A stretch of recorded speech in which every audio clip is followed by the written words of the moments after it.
வணக்கம் ஃப்ரெண்ட்ஸ். இன்றைக்கி ஒரு முக்கியமான டாபிக், அதாவது பிடிஎஸ்டி, போஸ்ட் ட்ராமாட்டிக் ஸ்ட்ரெஸ் டிஸார்டர் பற்றி பார்க்க போகிறோம். இது எந்த மாதிரி சமயத்தில் நடக்கலாம் அப்படின்னு பார்த்தீங்கன்னா, இந்த பேர்லேயே உங்களுக்கு தெரிஞ்சிருக்கும், போஸ்ட் ட்ராமாட்டிக். அதாவது ட்ராமாட்டிக்காக ஏதாவது ஒரு சுச்சுவேஷன் நடக்கிறதுனால வர சிம்டம்ஸ் தான் இந்த பிடிஎஸ்டி அப்படின்னு சொல்லுவோம். ஸோ இதில் என்னென்னு பார்த்தீங்கன்னா, ஒன்று அவங்களுக்கு அந்த பிரச்சனை நடந்திருக்கணும், இல்லை மற்றவங்க நடக்கிறத அவங்க பார்த்துருக்கணும். ஸோ இந்த ரெண்டு விஷயத்துலேயும் வந்துட்டு அவங்களுக்கு பிடிஎஸ்டி ஏற்படலாம். ஃபார் எக்ஸாம்பிள் பார்த்தீங்கன்னா, ஒரு டெத்தோ இல்லை நியர் டெத் எக்ஸ்பீரியன்ஸ் வர்றது, இல்லை வந்துட்டு ஒரு சீரியஸான இன்ஜுரி நடக்கிறது, இல்லைனா வந்துட்டு இந்த செக்ஷுவல் வயலன்ஸ் இந்த மாதிரி நடக்கிறது. ஸோ இந்த மாதிரி விஷயத்துலாம் பார்த்தீங்கன்னா இந்த போஸ்ட் ட்ராமாட்டிக் ஸ்ட்ரெஸ் டிஸார்டரில் நடக்கலாம். ஸோ இது எப்படி இருக்கும் பார்த்தீங்கன்னா, எனக்கு ஒரு பேஷண்ட் இருந்தாங்க. அவங்க என்ன வந்து திடீர்னு வீட்டில் இருந்து நடந்து போகும்போது திடீர்னு வழுக்கி கீழே விழும்போது அவங்க கை உடையிறத அவங்க கண்ணுக்கு எதிர பார்த்துட்டாங்க. பார்க்கும் போது அவங்களுக்கு பெரிய பயம் ஏற்பட்டுடுச்சு. அந்த பயம் வந்து அவங்களால வந்துட்டு மீண்டு வர முடியல. அவங்களுக்கு என்ன அந்த அதுக்கப்புறம் ட்ரீட் பண்ணி அந்த கையெல்லாம் சரி பண்ணி ஃபுல்லாக சரியாயிடுச்சு. பட் இருந்தாலும் அவங்ககிட்ட கம்ப்ளைண்ட் பண்ண விஷயம் என்னென்னு பார்த்தீங்கன்னா, சரி எனக்கு திரும்ப அந்த கை உடையிற அந்த விஷயம், அந்த வீட்டில் இருக்கிற அந்த விஷயம், அது எல்லாமே எனக்கு வந்து ஞாபகம் வந்துக்கிட்டே இருக்குது.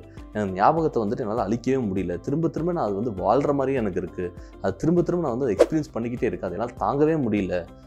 அதே பயம் எப்படி அந்த இடத்துல உடஞ்சி எனக்கு வந்த பயம் வந்து எனக்கு திரும்ப நான் பார்த்துக்கிட்டே இருக்கேன். என்னால் அதுலேருந்து மீண்டு வரவே முடியல.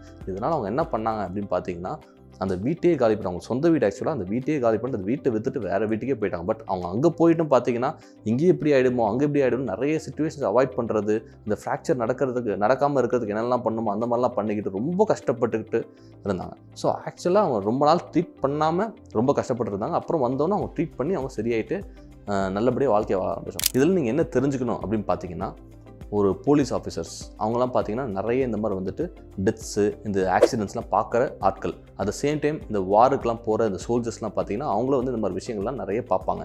அவங்களுக்கு இந்த மாதிரி பிடிஎஸ்லாம் வரதுக்கான வாய்ப்புகள் இருக்குது. இன்னும் சில பேர் நம்ம ரீசெண்டாக அந்த பஹல்காம் அட்டாக் பற்றி நம்ம கேள்விப்பட்டிருப்போம். ஸோ அந்த அட்டாக்கில் பாதிக்கப்பட்ட அந்த பர்சன்ஸ்லாம் பார்த்திங்கன்னா வந்து அவங்களுக்கும் இந்த பிடிஎஸ்டி வரதுக்கான வாய்ப்புகள் ரொம்ப அதிகம். ஸோ இந்த மாதிரி வரும்போது என்ன ஆகும் பார்த்தீங்கன்னா, திரும்பி அந்த மாதிரி வந்துடுமோ அப்படின்னு ரொம்ப ஹைப்பர் அலர்ட்டாக இருப்பாங்க. அவங்க நிறைய நெகட்டிவ் தாட்ஸ்லாம் வந்துக்கிட்டே இருக்கும்.